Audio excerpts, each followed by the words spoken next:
Hey guys, Dave Keller here with Market Misbehavior. I love to ask interviewees what their one chart would be. And that is, if you had one chart, just one chart, besides a regular chart of the S&P 500 as a way to understand the broad market environment, what would it be right now and why? So here is my one chart for today.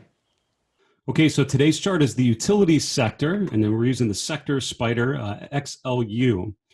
Let's walk through each of the components of this chart, but the overall thesis is that utilities are starting to work. They have not been working on a relative basis since the market low in March. However, they're now facing key resistance, but on a relative basis, really starting to improve. The question now is, will it have staying power to remain above 59.50, a key support level, and break to new highs above 62.50, which I would argue would suggest much further upside in a traditionally defensive group.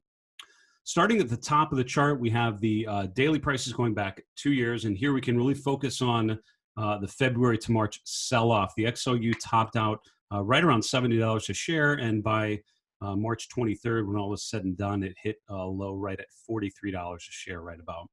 From there, it quickly retraced 61.8%, so a key Fibonacci retracement level, which was also the 200-day moving average. So very quickly, it established this 59.50 to 61 range. I would summarize from the 200-day moving average, where the price eventually hit, as well as the Fibonacci retracement, which lined up really well with that first swing low out of the February high. So there are a number of points. Also, the close here just before the gap down in mid-March. So there are a number of points that actually confirmed that level as a key important price level. From there, what happened is the prices chopped around and really traded between these key Fibonacci levels. It found support here in mid-May, right at the 38.2% level, came up once again, attempted to eclipse the 200-day moving average, was repelled. So every time it tried to close above the moving average, it came back below. Never really got back to the 38.2% level, but now once again is testing the same resistance area, which I've indicated with this green area here.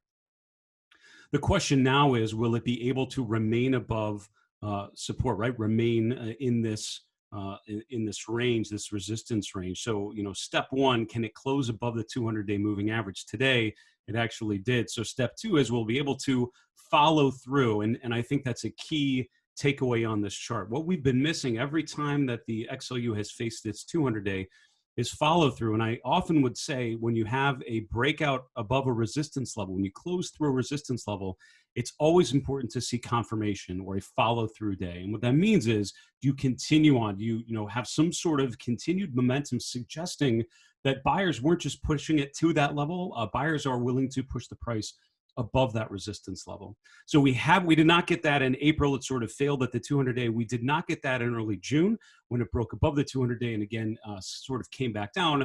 Now for the third time, we're testing this price range. So until the XLU is able to eclipse 62.50, break above those June highs, show staying power above the 200-day moving average, I think you have to assume that it's just a resistance range that will continue to repel the advance.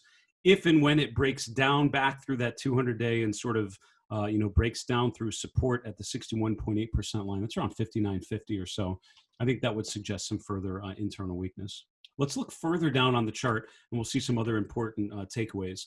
The second panel shows the RSI, the Relative Strength Index. And what you'll note is here in April, the RSI did not break above the 60 level. Here in June, it broke just above the 60 level, then again turned lower. Here, we're right back again at that 60 level, just above there at 61. In a bull market, this whole range tends to go up and tends to become overbought on upswings, and on downswings will only get back down to around 40. And you saw that here in mid-2019 a number of times.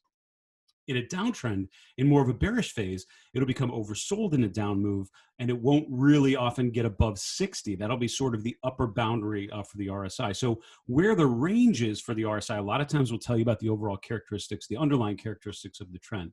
So what's happened now is it's rallied up to resistance.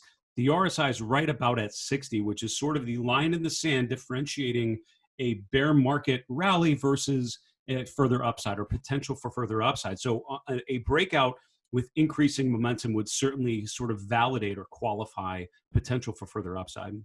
Finally, we're looking at the relative strength, and you can see that utilities have been underperforming the S&P 500, not even since just March 23rd. It actually topped out on a relative basis the first to second week in March. Since then, the trend has been down, and you can see even through the first week in July, continue to have a downtrend in relative strength. You can see that the downtrend line using the relative strength values has been violated, and that occurred that first to second week in July.